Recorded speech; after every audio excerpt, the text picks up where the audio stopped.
Muy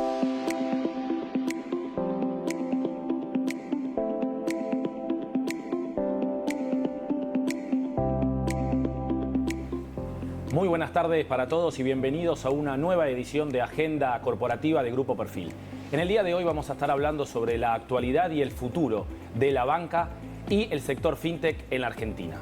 Vamos a tener 3 bloques muy interesantes con referentes del sector y empresas tanto de la banca como del mundo fintech. En este primer bloque me acompañan Ignacio Plaza, que es presidente de la Cámara Argentina de Fintech, y Julieta Bonfil, que es asesora financiera y directora de Modo Finanzas. Muchas gracias y bienvenidos a este encuentro. Ignacio, vos como presidente de la Cámara de Fintech, te quiero preguntar. En el último año se calcula que la cantidad de empresas del mundo fintech ha crecido hasta entre 300 y 350 empresas. El año pasado ha crecido la cantidad de pagos con el teléfono celular más de un 100%. Y cada vez más el 50% de las transacciones se están haciendo a través de dispositivos móviles. En este contexto, ¿cuál es la actualidad del sector fintech en la Argentina? Bueno, muchas gracias, Claudio. Gracias por invitarnos a participar de este evento, de este espacio. Sí, la verdad que es notable esos números y más notable es que la Cámara fue fundada por solo 13 miembros en 2017. ¿No? Entonces, en un lapso de 6 años, hoy ya tenemos más de 35 millones de billeteras virtuales de cuentas CB Corta U, que es más del 60% de la población mayor de 12 años, que son los que pueden tener cuentas. Y bueno, y esas otras estadísticas que estuviste recién mencionando que son impresionantes, ¿no? Y así como también ya en este momento probablemente más de 30.000 personas que están empleadas en la industria. Es realmente una industria ya de impacto trascendente, digamos, que está afectando en el buen sentido, digamos, en el sentido de inclusión y de oportunidad a la mayoría de la población. Y hacia adelante solo es seguir creciendo, ¿no? Con este momentum que venimos y uno hace proyecciones, ¿no? Proyecciones de adopción y estás diciendo, estos números están diciendo que ya prácticamente el 100% de la población va a estar teniendo servicios de la industria fintech en un lapso de, digamos, 5 años más, ¿no? Así que hay otros números, también te puedo decir, hay 4 millones de personas que están recibiendo créditos de proveedores de la industria fintech, mayormente personas que no tienen la posibilidad de ser alcanzados por este servicio de la banca tradicional. Y también en lo que es mercado de capitales, se crearon más de 11 millones de cuentas nuevas que participan en fondos de inversión, que son las cuentas remuneradas, el saldo remunerado en la cuenta de fintech. Es un servicio que está teniendo una adopción muy grande, ¿no? 11 millones de personas en unos 4 o 5 años. Realmente es notable. Pensá que en los 50 años anteriores se habían abierto cuentas así en fondos comunes, no más de 500.000 cuentas, en fondos, acciones y inversiones en mercado de capitales. La fintech tiene una potencia de distribución muy grande, ¿no? Y en ese contexto, Ignacio, te pregunto, ¿la pandemia se aceleró esa transformación y ese camino de las fintech? Sí, la pandemia, bueno, ayudó a la digitalización de todo, ¿no? Tanto del trabajo remoto y todo tendió a hacerse remoto, o sea, fue llámale un catalizador de que se acelere la adopción de las finanzas digitales, ¿no? Y en esto que vos decías de lo que viene para adelante, que es muy, digamos, positivo, ¿cuáles crees que son los factores que va a permitir que el sector fintech se siga afianzando y consolide su crecimiento?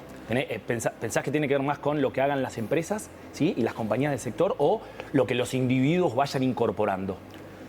Bueno, las empresas, la industria fintech se monta sobre la infraestructura tradicional, ¿no? No es que construye una infraestructura, no está la infraestructura de mercado de capitales, de banca, que están regulados por Banco Central, CNB. Entonces, a ver, esa infraestructura es sobre lo cual se montan los servicios fintech tradicionalmente, y después están los reguladores que tienen que habilitar y regular esa interacción. Los emprendedores, imaginen en Argentina, están, digamos, lo muestra la evolución de la industria, siempre ávidos, siempre creativos, siempre dispuestos a arriesgarse y a dar nuevos servicios y a descubrir formas de atender mejor las necesidades de nichos puntuales.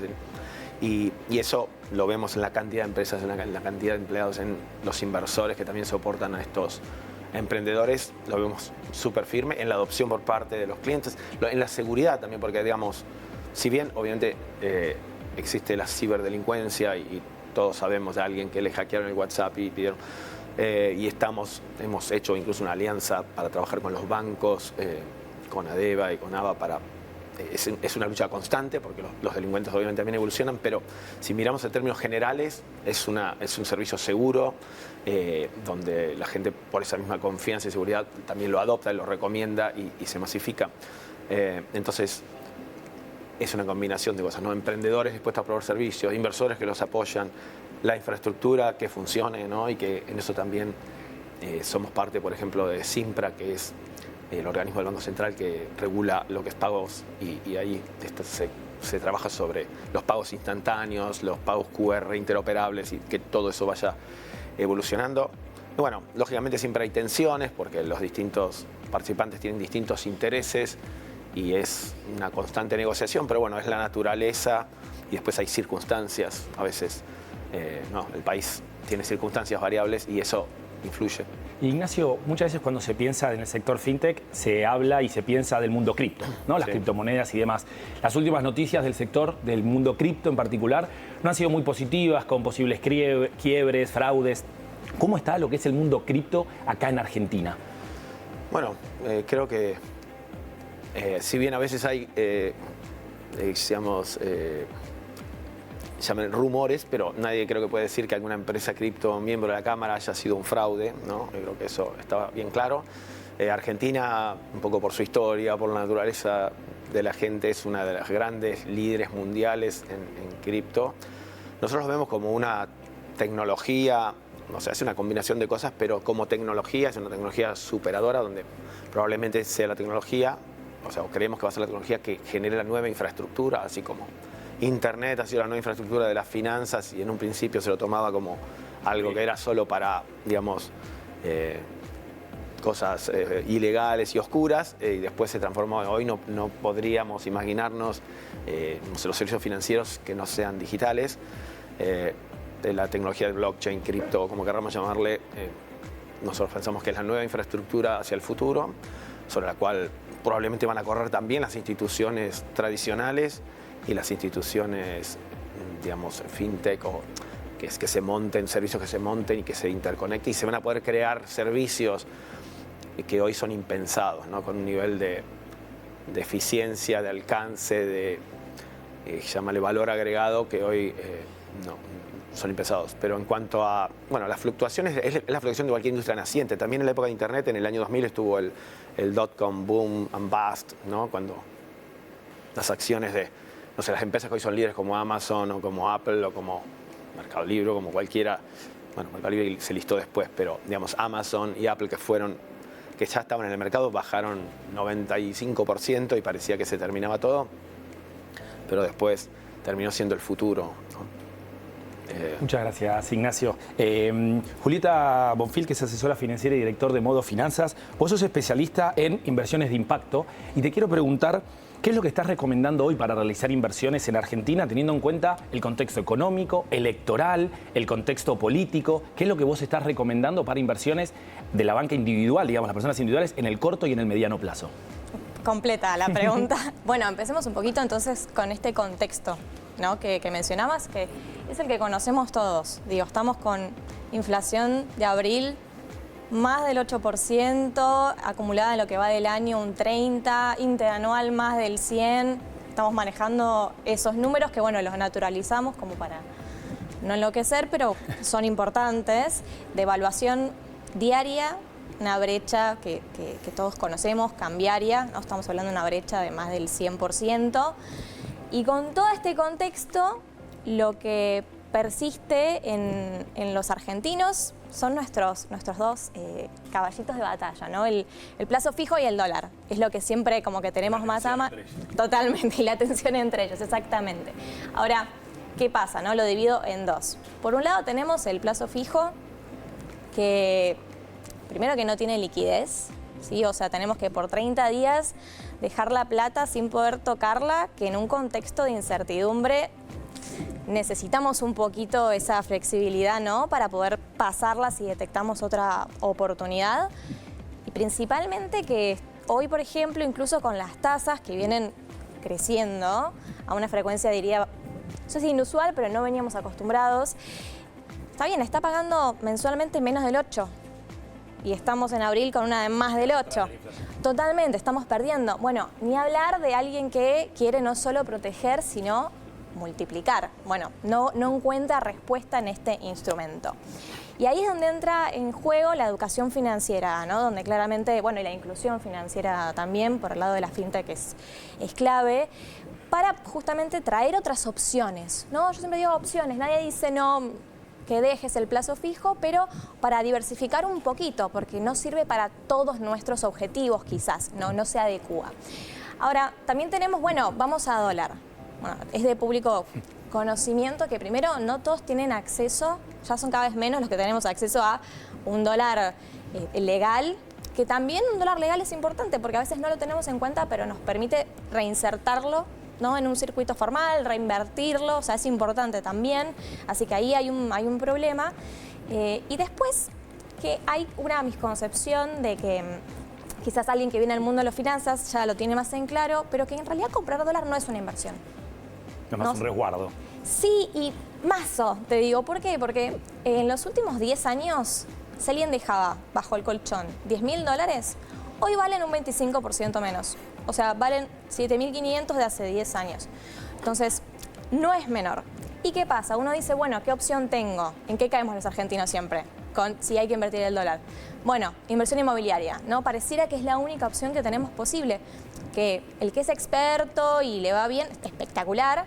Ahora, hay que reconocer que tiene varios temas también este tipo de inversiones, ¿no? Primero que los mínimos son grandes. Comprarse un departamento o una casita es caro. Exactamente, hay gente que pone para esta inversión los ahorros de toda su vida y volvemos a la diversificación. Tenés todo en un activo que también tiene su riesgo de mercado, el tema de los tiempos, ¿no? ¿Cuánto tardo en recuperar esta inversión? Si la recupero.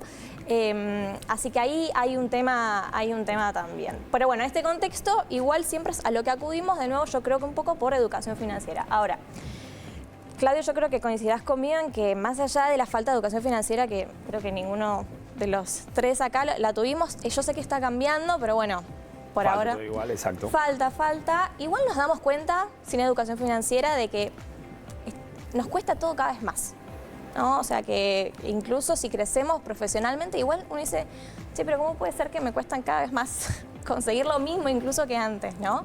Entonces, en ese sentido y con el contexto, ¿no?, que mencionabas también, eso como más macro, ¿no? Pero después está lo que trajiste muy bien a colación, que es año electoral. ¿No? Que ya sabemos que para el mercado... más incertidumbre todavía. El mercado de capitales está siempre movidito, sobre todo en año de elecciones, y vienen, bueno, nos llegan muchísimas consultas, muchas veces angustia, resignación, frustración, ¿no? Como esa mezcla de sentimientos de, che, nada de lo que hago parece alcanzar, ¿no? Entonces, con ese contexto, me preguntabas, bueno, como sugerencias para el corto plazo, nosotros en Modo Finanzas estamos sugiriendo ir con instrumentos, bueno, justamente de corto, como una letra. Bien. Sí, podría ser una LECER, la X18L3, si quieren tomar nota después la buscan, por ejemplo, que tiene vencimiento en julio, ¿no? Prepaso. O sea, corto plazo. Corto plazo, y prepaso, ¿no? Prelaspaso, que es importante también, y que es una LECER, ¿sí? O sea, que ajusta por inflación. Ahora, para largo plazo, uno diría, bueno, ¿qué pasa con las acciones, no? Para largo plazo, para alguien que quiera asumir un poquitito más de riesgo en busca de mayores rendimientos también. El tema con las acciones es que yo no sé qué tanto está ya descontado, ¿no? Digo, ya sabemos que el mercado de capitales se maneja por expectativas. Entonces, no sé qué tanto es el precio actual, no incluye ya la expectativa de quizás un gobierno más pro mercado. Entonces, no sabemos si está caro o barato. Exactamente. Bueno, nunca tenés la brújula exacta, digamos, el termómetro exacto, pero yo tengo mis dudas. Iría más, por ejemplo, para largo, a un CDR de algo de bajo beta, como un Walmart, quizás, o sea, un poquito más baja volatilidad respecto del resto del mercado, como para el que, si quizás hay alguien que no está tan en tema. Y por supuesto que, bueno, siempre tenés la opción de armar una cartera afuera, con letras del Tesoro estadounidense. Y, Julieta, te hago la última pregunta. Sí. Es para el mundo pyme, ¿qué es lo que estás recomendando? Que también es algo totalmente distinto de la persona, digamos, individual.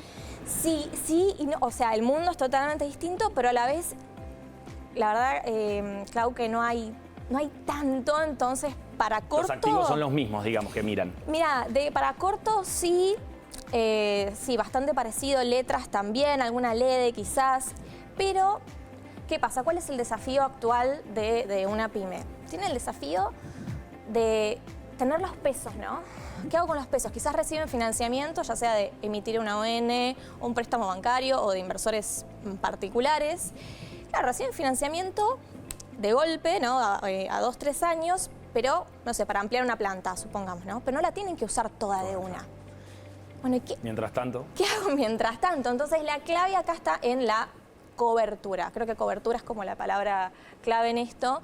Y entonces acá podemos ir a algo más dólar linked, ¿no? También como un poco cubrirse de inflación, también de devaluación, y ahí ya tenés fondos comunes de inversión dólar linked, algún bono dólar linked. Bueno, estamos, por ejemplo, sugiriendo bonos duales.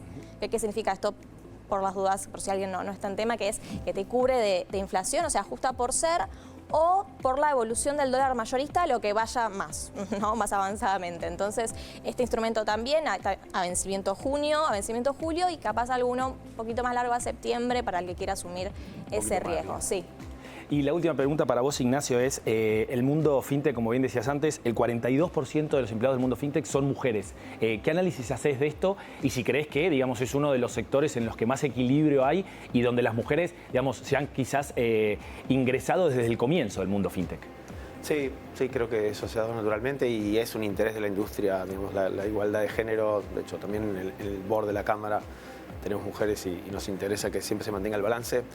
Y bueno, eso ha ido evolucionando, ¿no? O sea, hoy ya estamos, o sea, 40-60 o 42-58 es casi una igualdad y va en progreso. Y sí, creemos que sin duda las mujeres o la diversidad aporta siempre riqueza a una empresa. O sea, cualquiera que tiene una empresa se da cuenta que es así. Y además lo que se ve es que hay en posiciones directivas y deseos, digamos, hay muchas mujeres. Lo cual también hay un equilibrio ahí que también impulsa a otros sectores, ¿no? Muchas de las líderes en distintos sectores clave y que son realmente cracks son mujeres, ¿no? Gracias. Ignacio, la última es, ¿cómo te imaginas el mundo fintech en Argentina dentro de 10 años? Es una pregunta difícil, porque hablábamos de Internet y lo que era al principio y lo que fue 10 años después. ¿Cómo te imaginas el mundo fintech acá en Argentina en una década? Bueno, yo confío mucho, yo soy también inversor de Venture Capital, o sea, en compañías, en startups, y realmente todos los días ves emprendedores con ideas que si en 10 años puede cambiar al mundo. Y después, como decíamos, la combinatoria entre distintas tecnologías, como todo se digitaliza, vamos a poder como recrear una nueva industria financiera, digamos, combinando distintos tipos de tecnologías, como pueden ser blockchains o como pueden ser inteligencia artificial o sensores o distintos tipos de tecnologías que van digitalizando áreas que tradicionalmente fueron, digamos, analógicas o fueron como desconectadas de la red, y eso va a crear un montón de valor, un montón de oportunidades, y bueno, sin duda la industria fintech va a estar siendo parte de todo eso, digamos. Eso es un área que es algo que a nivel de potencialidad en cuanto a, no sé, a progreso y a digamos, riqueza para el país, creo que es algo que hay que, no sé, poner mucho foco, porque está el talento. O sea, si nosotros no construimos el futuro, lo tenemos que comprar, es lo de siempre, ¿no? Y entonces, no sé, todo eso siempre me obsesiona en crear esa conciencia a los reguladores o a los distintos participantes de distintas capas, de infraestructuras, a los emprendedores, es decir, creemos el futuro, porque si no, vamos a ser clientes de ese futuro, ¿no? Bueno, muchísimas gracias, Julieta, muchísimas gracias, Ignacio. Ahora enseguida volvemos con el segundo bloque de este especial de la actualidad y el futuro del mundo fintech. Vamos a estar hablando con Leonel Piraino, que es el gerente de política comercial individuos del Banco Provincia, y con Carlos Rivero, director de ciberseguridad de KPMG Argentina. Enseguida volvemos.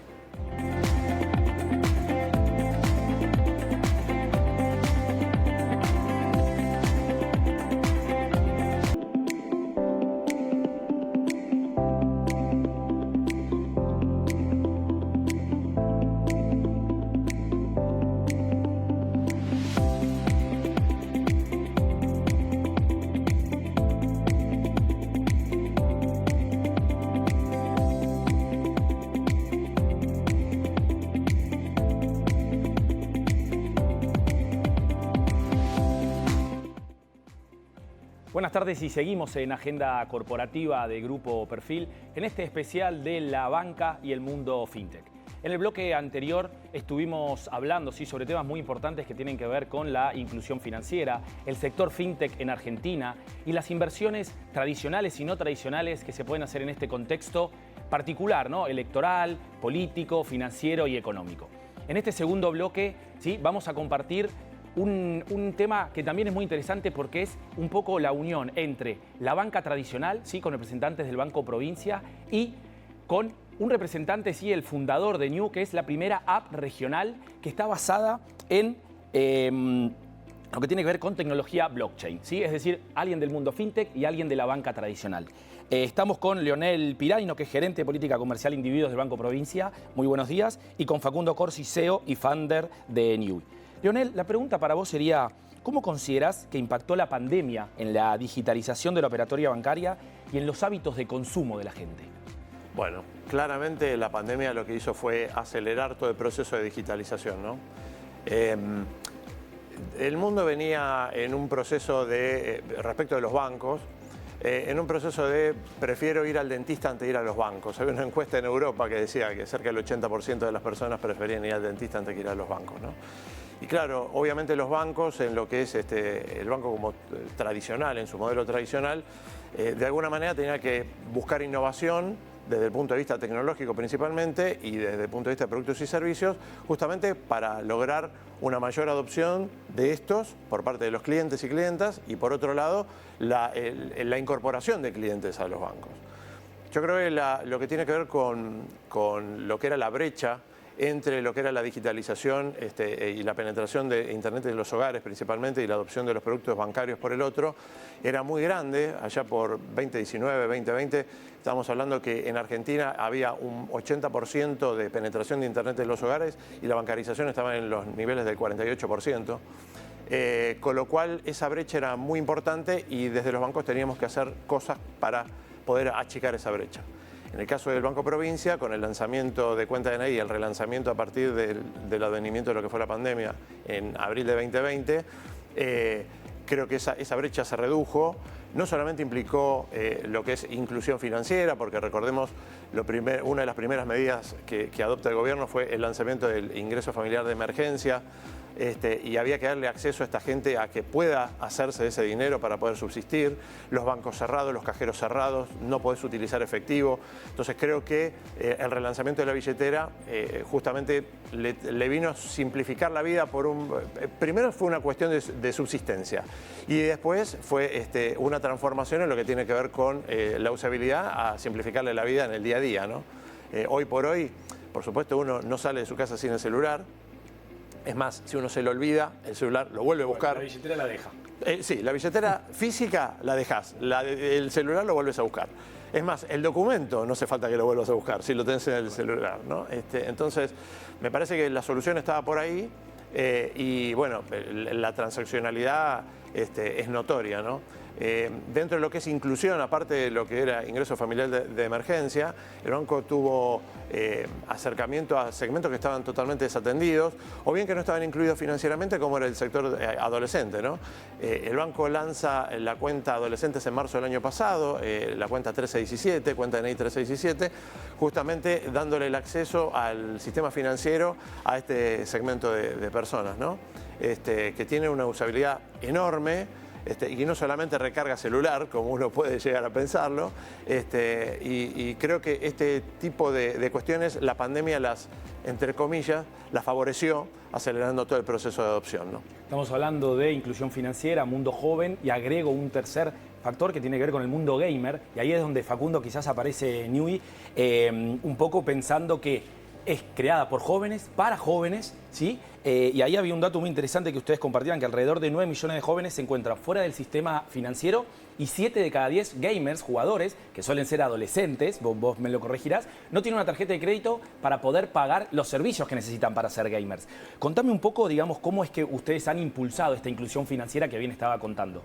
Bueno, siguiendo un poco la línea que mencionaba Leonel, a ver, a nosotros la pandemia primero nos aceleró, hizo que nazca New, hizo que nazca el producto y que hoy estemos acá, eso principalmente. Fue un segmento que las transacciones digitales se triplicaron, dijimos, che, acá está nuestra oportunidad, salgamos con esto y metámosle para adelante. A ver, al ser un usuario 100% digital, el joven y el gamer, llevarle un servicio, llevarle un producto que le permite hacer todo el recorrido 360 desde el celular sin tener que ir a una sucursal, sin tener que tener un contacto un poco más duro, la verdad que empezó a simplificar las cosas. Desde el lado de la educación también tratamos de que las personas aprendan un poco y entiendan un poco lo que están haciendo, porque muchos tal vez no saben lo que es abrirse una cuenta, tener un CB corta U. La responsabilidad que eso conlleva. La responsabilidad que eso conlleva, así que tratamos de educar desde ese lado para poder empezar a incluir a los usuarios financieramente que puedan empezar a transaccionar. De esos 7 de cada 10 usuarios que mencionás que no tenían acceso a ningún producto financiero, que es algo que viene sucediendo en el sector de los jóvenes, en toda Latinoamérica, la verdad que lo usamos como nicho para poder penetrar con el producto y enfocarnos en desarrollar para ellos. ¿Y qué significa que sean la primera app, digamos, que está basada en el blockchain? Sí, ahí, bueno, como la verdad que nos tocó lanzar después de varias fintech en el camino y siendo la competencia tan alta, dijimos, che, tenemos que innovar desde algún otro layer más, que no sea solo desde el lado del producto y desde el lado de la comunicación, y construimos un core transaccional 100% en blockchain, lo cual esto nos permite poder construir la aplicación mucho más rápido, no usamos base de datos, lo cual también eso le da mucha más seguridad al usuario a la hora de transaccionar, con sus datos incluso. Nos permite poder escalar rápido en todos los países en los que queramos lanzar. Es un poco lo que empezamos a utilizar de la tecnología blockchain. Leonel, te pregunto a vos, ¿cuáles son las principales ventajas que ofrecen las billeteras digitales, ¿no? Para los y las usuarios? Un poco hablábamos de cómo creció en el bloque anterior un 100% el pago con celulares. ¿Cuáles son estas ventajas, ¿no? que ofrecen las billeteras digitales? Un poco hablábamos, ¿no? Dejás la billetera en tu casa y podés salir con el celular. Sí, la verdad es que todas las funcionalidades que están en la billetera es la operatoria que cualquier persona puede tener con la facilidad de tener las 7x24 al alcance de la mano, ¿no? Es decir, en lo que tiene que ver con cuenta DNI es enviar y recibir dinero, tiene la agenda de pagos para hacer los pagos de impuestos y servicios, tiene para realizar transferencias inmediatas a cuentas propias de terceros, del banco, de otros bancos o de fintech. Es decir, tiene por supuesto la compra en comercios. El abanico que se abre de funcionalidades es enorme y además la capilaridad que se obtiene no solamente por la adopción de las tecnologías por parte de los comercios, ¿no? Exponiendo códigos QR que le permiten comprar cada vez más con las billeteras en lo que es el mundo físico, digamos, ¿no? Sino que este tipo de operatorias lo que hace es no solamente incluir desde ese punto de vista, sino que a las personas usuarias por un lado, todo el ecosistema se ve beneficiado acá, porque las personas usuarias por la utilización, los bancos por el fondeo y los comercios por el incremento de ventas se benefician de toda esta inserción, digamos, y penetración de las billeteras en el mercado, ¿no? Y Facundo, digamos, estamos hablando de inclusión financiera, en este caso vos con mucho foco en lo que tiene que ver con el mundo joven. ¿Crees que lo que tiene que ver con el mundo fintech, digamos, ha acelerado este proceso de inclusión? ¿Y qué podrías decir de los jóvenes, ¿no? que son el público al que vos apuntás respecto de esta inclusión y de esta educación financiera, ¿no? que es el otro concepto importante? Lo recontra aceleró. Hoy, a ver, hoy en New, voy a hablar específicamente de New, pero en la mayoría de la fintech pasa lo mismo. Podés abrir una cuenta, podés estar onboardeado y abrir tu cuenta y emitir o pedir tu tarjeta en 1 minuto y medio aproximadamente. Eso ya es gran parte de la inclusión. Antes vos tenías que ir a un banco. Los bancos que tienen algún onboarding digital suelen tardar entre 3 y 4 minutos, entonces ahí tenés un par de puntos de dolor que tenés que empezar a ir eliminando, ir dándole más facilidad al usuario, que el usuario suele rebotar en un montón de estos procesos por el tiempo que le lleva, porque quieren todo bastante efímero y rápido. Así que un poco partimos de esa base para tratar de traer un producto que sea rápido, distinto, que sea fácil de usar, que sea fácil de entender y que tenga 100% capilaridad y un look and feel con lo que buscan los jóvenes en el segmento. Desde el lado de la inclusión financiera, un poco empujar lo que es cuenta remunerada, que los usuarios empiecen a entender lo que es poder ahorrar, bueno, tenemos una vertical de compra de cripto que hoy es medio polémico, pero al fin y al cabo también sirve para entender dónde poder poner la reserva de valor, los pocos pesos que los chicos pueden ahorrar, ponerlos en algo para que les rinda. Así que un poco llevamos esos canales y tratamos de maximizarlos a fondo. ¿Y cuánto creen que, y esta pregunta es para ambos, incide la diferenciación de un producto, ¿no? Quizás los jóvenes ven un montón de opciones que muchas veces les cuesta diferenciar tanto en la banca tradicional como en el fintech. Bueno, ¿cuál es la diferencia entre esta aplicación o este banco y este otro banco? ¿Qué tan importante creen que es esa diferenciación para llegar, en este caso lo que estamos hablando, ¿no? de inclusión financiera, hacia los jóvenes? Es muy importante. O sea, la diferenciación termina a la hora de la verdad, termina siendo el factor decisivo a la hora de utilizar una billetera u otra, un producto u otro, claramente. Cuanto más fácil, más simple y más seguro es el producto, mayor adopción tiene. Esto lo hemos visto. Hoy por hoy, Cuenta de Net tiene 250.000 adolescentes enrolados. 250.000. ¿De qué mundo total tienen? No, a ver, es un mundo que desconocemos. O sea, no, en total, ¿cuántas cuentas de NID hay? Que son bueno, son 6 millones y medio de usuarios, de los cuales 250.000 son adolescentes, ¿no? Y estos 250.000 están activos. Hacen compras en comercio. ¿Por qué? Porque bueno, van al colegio y pagan con la lectura del QR en el kiosco del colegio, o porque es el cumpleaños de alguien, entonces, che, me pasás que te paso tanto para comprarle el regalo A. Y bueno, y se manejan así, se manejan con la billetera. Por eso la facilidad tiene muchísimo que ver, y los factores distintivos, más allá de los beneficios que se otorguen detrás de las entidades, ¿no? Digo, pero tiene que ver con la usabilidad y con la seguridad sobre todo, ¿no? Desde nuestro lado es divertido porque la competencia es alta, entonces tenés que buscar varios puntos para poder diferenciarte. Nosotros que apuntamos a un segmento gamer, te digo, desde el lado recarga, pago de servicios, que es lo más usado, bueno, compra de cripto, nos enfocamos mucho en que el usuario pueda cargar PlayStation, Xbox, Steam o Nintendo directamente desde la aplicación, que les elimine ese punto de dolor que tienen en la diaria transaccional. Y poder hacer desde ahí una diferencia enorme. Después tenemos un loyalty program, nos escapamos un poco del cashback, tokenizamos, son tokens. Esos tokens vos los podés cambiar por cualquier otro reward en cualquier otra plataforma en las que transaccionen constantemente. Así que tratamos de pararnos sobre esos dos pilares para diferenciarnos. Y les hago una pregunta al revés. Hablamos de inclusión financiera, de educación financiera para los jóvenes, pero también hablamos de blockchain, de tokens, de cripto, donde quizás las personas un poco más adultas, ¿no?, desconocen ese mundo. Entonces les pregunto a los dos cómo trabajan en cada una de estas entidades para, digamos, en sus empresas, para, bueno, poder acercar e incluir financieramente a ese público mayor que quizás desconoce y habla de blockchain y no sabe muy bien qué es, de token y no sabe muy bien qué es, de código QR y quizás dice, bueno, pero con esto puedo pagar, puedo entrar hasta un recital. ¿Cómo trabajan desde esa inclusión mirando a los adultos? Ahí nosotros, a ver, tratamos de que la tecnología sea total, porque a veces es difícil, como lo mencionas vos, entender blockchain, entender cripto, entender QR. Tratamos que la tecnología sea lo más transparente posible, que el usuario a veces no sabe que detrás hay un core transaccional blockchain. Al muy criptofan tal vez ¿viste? Le gusta mucho más, pero al usuario al usuario adulto por ahí no tiene esa sensación de que está en una tecnología nueva que le puede llegar a dar miedo. Tratamos de comunicar, mucha comunicación además, mucha comunicación, lo más transparente posible para que no sea un punto de dolor a la hora de la usabilidad. Totalmente. La clave es la comunicación. Es decirle al segmento indicado, por el canal indicado, exactamente lo que necesita para entenderlo. Es construirlo desde ese punto. Nosotros cuando lanzamos la billetera, se construyó, te diría que fue co-creada, porque se hicieron grupos, focus group, y el tema del enrolamiento, por ejemplo, así de simple, era, bueno, ahora te vamos a enrolar. ¿Y qué es enrolarme? Bueno, te vas a tener que sacar una selfie. ¿Y qué es una selfie? Había que ir un paso atrás. Claro, tenías que hablarle el mismo idioma. Entonces, hablando ese idioma es como terminás logrando el efecto en la gente. Porque...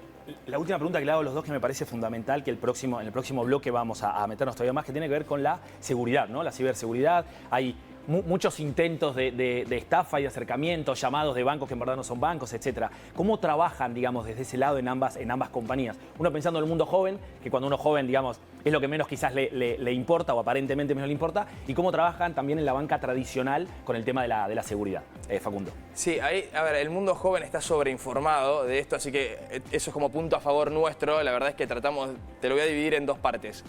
La parte comunicacional, tratar de comunicar, tratar de concientizar al usuario que tenga doble factor en absolutamente todas sus cuentas, que todas las transacciones las chequee, le mandamos una push notification cada vez que sale plata de la cuenta, cada vez que entra plata, cada vez que hace un pago con tarjeta.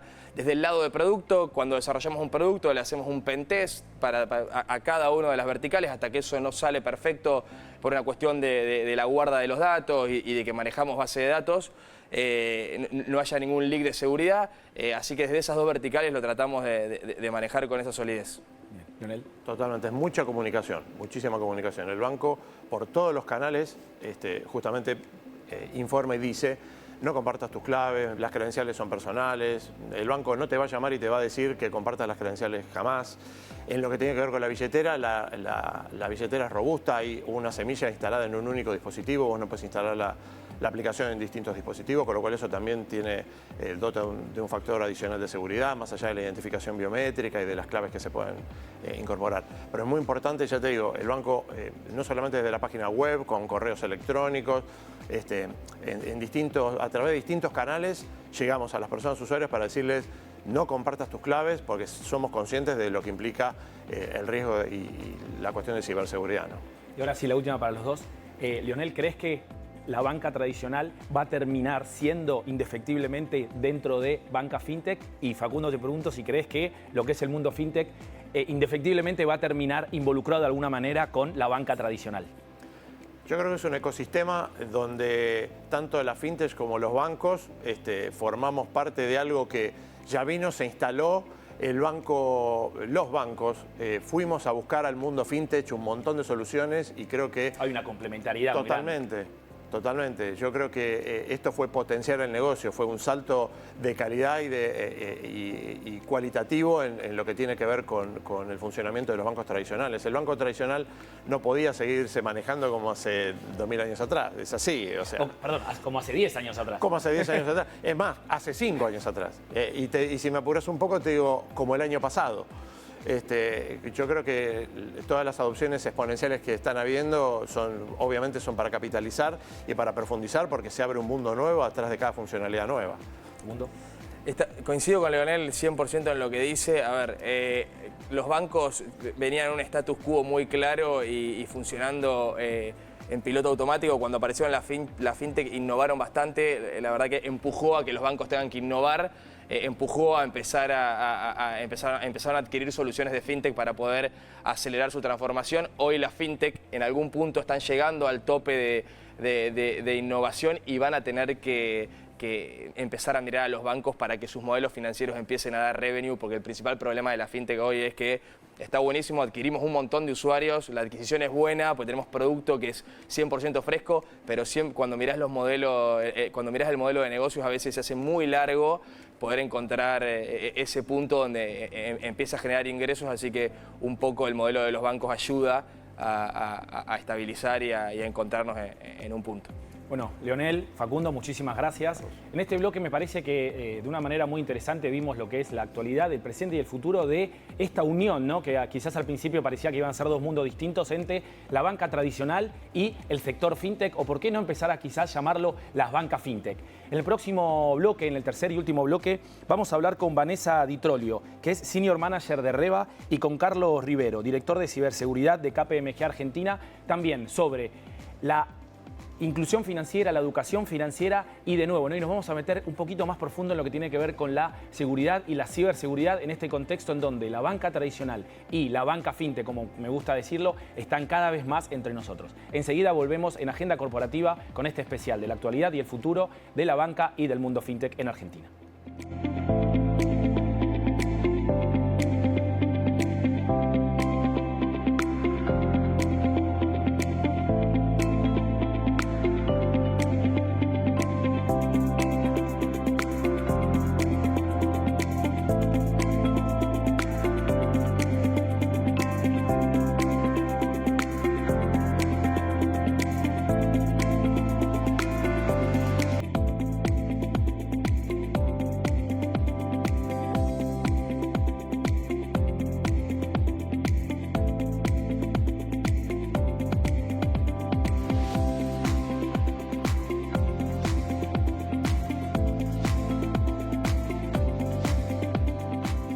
Seguimos en Agenda Corporativa de Grupo Perfil en este especial de la actualidad y el futuro de la banca y del mundo fintech. En este caso estamos con Vanessa Di Trollio, Senior Manager de Reva, bienvenida, y también con Carlos Rivero, Director de Ciberseguridad de KPMG Argentina, bienvenido también Carlos. Vanessa, en el primer bloque hablamos acerca del sector fintech en la Argentina y la actualidad, y ustedes son una empresa participante del sector. ¿Qué análisis hacés del sector, este desarrollo grande que tuvo en los últimos 5 años? Bueno, justamente partiste de los últimos 5 años. Nosotros nacimos pre-pandemia. ¿Sí? El Grupo Transatlántica, cuando funda Reva, empezó a trabajar en el proyecto en el 2017. Todavía nadie sabía qué iba a suceder con el murciélago y la pandemia y demás. Y ya tenían la visión de que el mundo definitivamente iba para el lado de las finanzas digitales. En ese momento ya los e-commerce explotaban, ¿sí? No solo la juventud o las generaciones más jóvenes, sino también las generaciones no tan jóvenes ya utilizaban el e-commerce. Después se instalaron las apps de pedidos de comida y era como una visión muy clara de que hacia ese lugar también tenían que ir las finanzas, que la gente estaba muy lejos de las finanzas tradicionales, que no era fácil que se sientan identificados, y empezó ahí el proyecto, ¿sí? Pero fue muy vertiginoso después todo. Nosotros lanzamos en el 2019 y en el 2020 principios sucedió la pandemia y eso aceleró muchísimo. Cualquier plan de negocio se vio hackeado. A nosotros también nos pasó, ¿sí? Tenías un proyecto, pero se te dieron vuelta todos los números porque la adopción en una primera instancia fue de aquellos más nativos digitales o más experimentados, pero después fue todo el mundo con la necesidad de tener una cuenta, como comentaban en otros bloques, para poder manejarse en su vida diaria, cotidiana, ¿sí? Y eso realmente hizo que la evolución fuera mucho más rápida de la que inicialmente hubiésemos esperado todos. Y por supuesto, después la carrera de los bancos en acelerar sus propios procesos de digitalización. Fue como que el mundo fintech quiso acelerar al banca tradicional. Totalmente. Es como que empezaron a ver, uy, lo que se viene, tenemos que acelerar. Nosotros ya estábamos como bastantes pasos adelantados, producto de que se venía proyectando antes, por esta visión que te comentaba. Y después nos aceleró a todos, absolutamente a todos, nos hackeó la pandemia. La verdad es que fue un gran desafío, una gran oportunidad, y eso nos instaló como de los bancos digitales o las fintech como con mayor relevancia, ¿sí?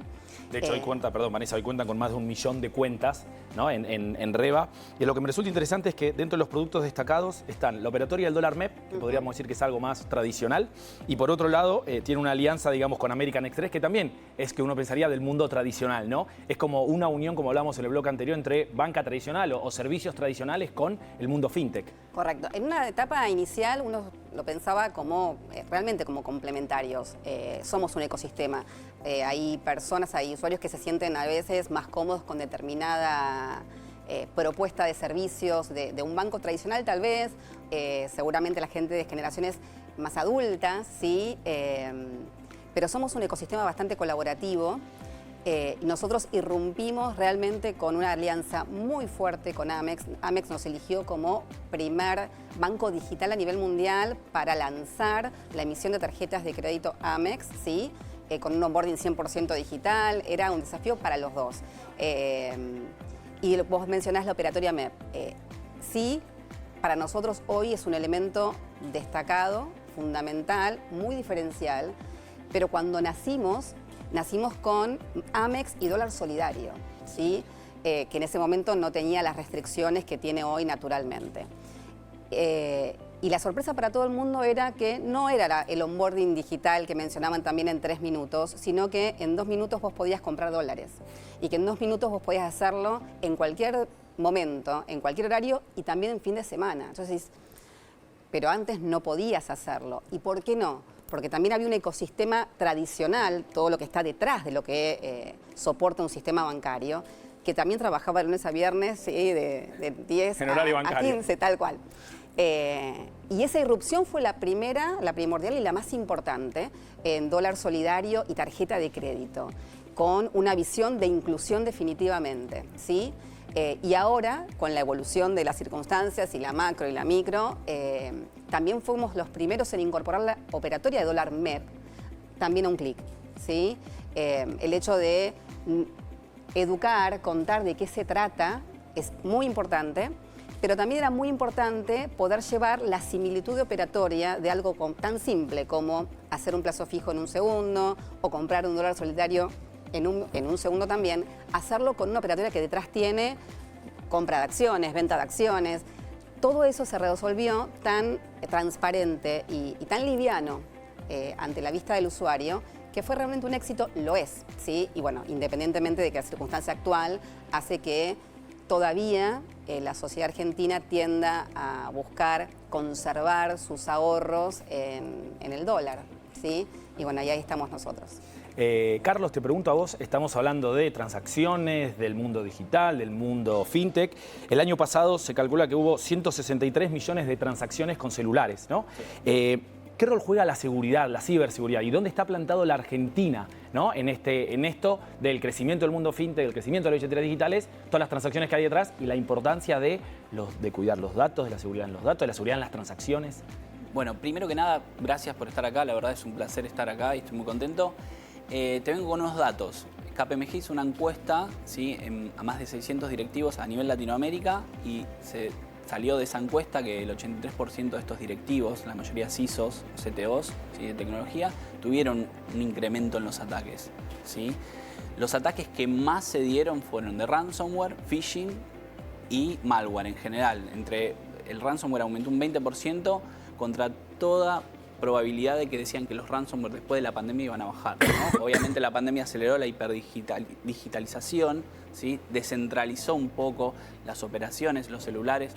Esto que hablamos en el primer y segundo bloque de la inclusión, las finanzas embebidas, hizo que ese ecosistema, ¿sí?, tenga mucho más vértices de donde poder atacar, ¿sí?, para los cibercriminales, porque vos hoy tenés un banco con una fintech embebida con un API. Esa API obviamente funciona el negocio, pero muchas veces por la falta de presupuesto o por X motivo no tienen la seguridad que requiere. Entonces, en este contexto lo que generalmente vemos desde KPMG es el incremento de la sofisticación de ataques que son persistentes, porque phishing conocemos todos, ransomware, que es el secuestro de información a pedido de bitcoins o de dinero, ya lo conocemos, y bueno, el tradicional malware, ¿sí?, o malware as a service, ¿sí? Entonces, lo que sucedió acá es que la situación de Argentina, por una cuestión de deuda, de inversión, de tecnología, la problemática de los sistemas legacy, ¿sí?, y del otro lado tenemos la sofisticación de los cibercriminales y ni hablar con la irrupción de la inteligencia artificial para realizar estos ataques, quedó como un gap muy, muy grande. Entonces, lo que están haciendo los reguladores y bueno, las empresas como nosotros es tratar de ayudar a mejorar la postura de seguridad en general, pero no yendo solo segmentando la industria, ¿no? Yo soy director de la práctica de cyber para industria financiera, pero nosotros vemos multiindustria, porque si no hay colaboración, ¿sí?, ellos sí tienen mucha colaboración. Han habido casos, bueno, recientemente, como el de la Superintendencia de Seguros, tuvimos el año pasado... No es solo el mundo fintech, en realidad, estamos hablando de datos, fintech, al fin y al cabo. Es datos, claro. Exactamente. Y bueno, la industria financiera es muy atractiva para los cibercriminales, obviamente porque tiene los datos más ricos que después pueden ser derivados en fraudes, ¿sí? Eso es un poco el panorama que tenemos, el panorama de amenazas, como decimos nosotros, y bueno, hay que seguir trabajando como para que el ecosistema, ¿sí?, holístico, digamos, porque vos en el medio tenés algunos actores que son, como dije, las APIs, las cámaras compensadoras, ¿sí?, que son generalmente la parte más débil del ecosistema y por ahí pueden atacar este tipo de cibercriminales. Y ahí, Vanessa, en el bloque anterior se habló mucho de este tema y de la importancia de la comunicación, en este caso sería de Reva, para sus clientes y sus potenciales clientes. ¿Cómo trabajan este tema ustedes para informarle, digamos, a los clientes y a los que están interesados quizás en abrirse una cuenta y demás, en, bueno, qué seguridad dan, cómo trabajan con eso y si vos crees que es un factor de decisión para esa persona que está entre varias apps, a ver cuál se baja y cuál utiliza? Mira, hay varios elementos. Como mencionaban justamente recién, los ciberataques, ¿sí?, no son propios de una industria. Por lo tanto, en realidad estamos todos como individuos o ciudadanos expuestos a que nos pueda suceder algo en cualquiera de nuestra cotidianeidad. Pasa con, ¿sí?, WhatsApp, que te bloquean el WhatsApp y te piden transacciones. Absolutamente. Entonces, hay una parte muy, muy importante que también la mencionaban, que tiene que ver con la educación. Nosotros hacemos educación dentro de la app, ¿sí? Damos información lo más transparente posible, damos consejos, por supuesto, de seguridad. Fuera de la app, dentro de lo que es nuestra comunidad, nuestro blog y, por supuesto, el uso de campañas de comunicación exclusivas en redes sociales y a los mails de nuestros usuarios, constantemente educándolos de cómo deben cuidar su información, qué cosas no deben hacer, cuáles son las mejores prácticas. Eso desde el punto de vista de la educación. Por otro lado, también una cuestión de tecnología. Obviamente, como mencionaba Charlie, nosotros tenemos un equipo de seguridad informática de los más elementales, los más importantes en la compañía. Realmente es así, debe ser así, porque sabemos que tenemos que tener cuidado de la información de nuestros usuarios, del capital de nuestros usuarios. Lo importante es justamente no, a nosotros no nos sucede, no vemos, no sabemos de qué está hablando. No, lo importante es saber qué son las cosas que suceden y que cómo está viniendo haces, para defenderse mejor. Totalmente, y cómo haces y cómo ves que no te llegan, claro, en definitiva. ¿Sí? Vos tenés que estar armado para que eso no entre a tu información. Y así trabajamos nosotros. Después, por supuesto, insisto, esto de que te hackean el WhatsApp, yo no puedo evitar que te hackean el WhatsApp. No, quizá como habla Carlos, ¿no? Cada uno dentro del el espacio que está ocupando, dentro de esta cadena de valor, tiene que asegurarse por lo menos ese espacio. Eso lo atacamos con educación, ¿sí? Y lo otro con tecnología. Y por supuesto, mucho trabajo de inteligencia que hacen los colaboradores de REVA, detectando patrones, ¿sí? Cuestiones inusuales, porque son súper inteligentes, van cambiando las maniobras y la verdad que tenemos equipos preparados para todo eso. Por lo tanto, las personas que no tengan REVA y los que tienen REVA pueden estar seguros de la transaccionalidad, ¿sí? Y Carlos, te pregunto a vos, ¿qué regulaciones y normativas se han implementado en Argentina para fortalecer, un poco lo decías, a medida que se va complejizando obviamente el sector, también se va complejizando los posibles ciberataques y los ataques? ¿Qué medidas se han tomado para ir cuidando, digamos, en términos oficiales o en términos de regulaciones y normativas? Bueno, históricamente la regulación que, valga la redundancia, regulaba a los bancos era A4609. Hoy cambió, fue derogada después de mucho tiempo y con mucho esfuerzo al Banco Central, que es la 7724. Pasó de una normativa donde te pedía requerimientos mínimos, ¿sí? Y no hablaba mucho de seguridad, sino que estaba implícito, ¿sí? A una normativa, un modelo más de riesgo, donde te decía, bueno, vos evalúa tus riesgos, donde te dice, evalúa tus riesgos y decime qué controles tenés para que mitigar esos riesgos, ¿no? Esa normativa hoy puso de manifiesto de manera explícita la seguridad de la información, el gobierno de tecnología, dividió un poco las aguas, que es lo que hacía falta, ¿sí? Aún así, me parece que quedan muchos desafíos, ¿sí? Como por ejemplo, esto que hablaba de las cámaras compensadoras y los intermediarios entre los bancos, donde no están atados a las regulaciones, sí a veces se adhieren de manera voluntaria, pero no están atados, entonces no tienen la obligación, entonces es como que es la pata que falta, ¿no? Y obviamente una integración desde el gobierno. Nosotros tenemos a nivel nacional una estrategia, en mi opinión, muy pobre de ciberseguridad y no está integrada en la multiindustria. O sea, sí, los bancos están mucho más fuertes porque tienen la regulación atrás y tienen el Banco Central, pero todavía falta como llevarlos a otra industria. La diferencia entre las industrias es terrible, ¿sí? Y lo bueno que, esta es la parte positiva, es que los bancos tienen avanzado un camino muy largo y pueden migrar a una estrategia de modelo de confianza cero, Zero Trust, que es lo que estamos tratando nosotros de implementar acá a nivel Argentina.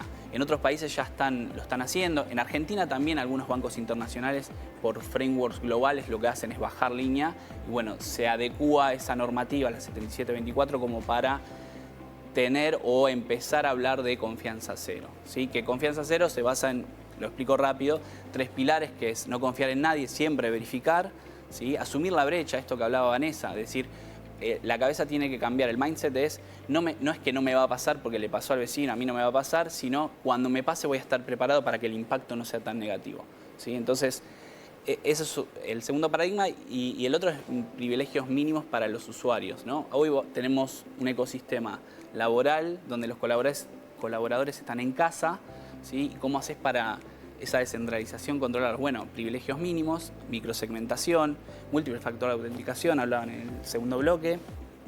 Después, con todo eso, lo que haces es apalancar en esa estrategia de confianza cero y poder tener un gobierno más de tu ecosistema laboral. Sí.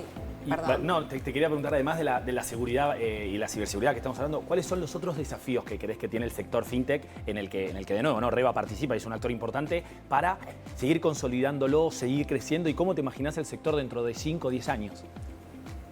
Mirá, yo creo que en este momento estamos como atravesando una etapa de crecimiento un poco más madurativo, ¿sí? Porque aprendimos mucho de golpe, entonces estamos en otro nivel en donde las fintech o los bancos digitales trabajamos para lograr una propuesta de valor que nos diferencie, porque como la carrera es muy rápida, ¿sí? Estamos todos acelerados, todos corremos Y siempre aparecen nuevos y más rápidos. Sí, y el de al lado saca algo nuevo, si es que interesante, no, pero estamos en un nivel en donde ya hemos aprendido un montón de cosas y vamos evolucionando. ¿Cómo evolucionamos? Definitivamente poniendo la mirada en el usuario, ¿sí? Eso es uno de los aprendizajes y de los diferenciales más importantes de cuando construís valor desde una fintech, lo haces no desde el estómago de los dueños, la comisión directiva o un gerente que está sentado en el escritorio, que eso no sucede, sino desde qué te está pidiendo el usuario, ¿sí? Y esa es una evolución constante, entender qué es lo que te pide, cómo lo pide, y armarlo. Que también, perdón Vanessa, que también va cambiando eso que van pidiendo, ¿no? Digamos, y va creciendo tan rápido que a veces las compañías no llegan a ofrecerle eso nuevo que está pidiendo. Absolutamente. Ahora con todo lo que es la interoperabilidad, es muy interesante además porque el desafío es que todas las personas van a poder tener tantas cuentas como deseen en su app favorita. Y lo que buscamos es eso, finalmente, en ser la app favorita. En Reva lo que buscamos es que la persona tenga todo en una app. Es decir, es muy incómodo para operar, sin importar la industria, que tengas que hacer algo en una app y salirte y hacer otra cosa en otra app. Bueno, nosotros buscamos que todo lo que vos quieras hacer, definitivamente con relación al dinero, al vínculo con tu dinero, lo puedes hacer desde Reva, ¿sí? Y construimos valor en función de eso. El desafío es seguir construyendo valor y, como decís vos, ir adaptándote a los nuevos requerimientos, las nuevas necesidades, las nuevas maneras de vivir ese relacionamiento con el dinero de las personas. Y por supuesto lo veo todavía mucho más exponencial el crecimiento. ¿Por qué? Porque las generaciones más jóvenes, ¿sí? Que realmente son nativas digitales, no tienen conciencia de lo que era hacer una fila en ningún lado. Eso está claro, ya lo sabemos. Y es un montón de gente que te va a requerir cada vez más rapidez, más transparencia y más seguridad. Porque ser rápido o ser simple no significa ni ser menos seguro ni menos transparente. Y ahí también está como la ecuación más relevante, ¿sí? Tenés que ser simple, tenés que darle al usuario lo que te pide, pero tenés que ser transparente y tenés que darle seguridad. Y por supuesto, el valor agregado donde pensamos de Reva es y todo en un mismo lugar. Así que va a ser muy interesante todo lo que esté por venir, definitivamente. Bueno, muchísimas gracias, Vanessa. Muchas gracias, Carlos. Y bueno, muchísimas gracias a ustedes que están del otro lado por haber estado con nosotros en estos 3 bloques muy interesantes de lo que tiene que ver con la actualidad y el futuro del mundo fintech acá en Agenda Corporativa de Grupo Perfil. Muchísimas gracias y nos vemos muy pronto.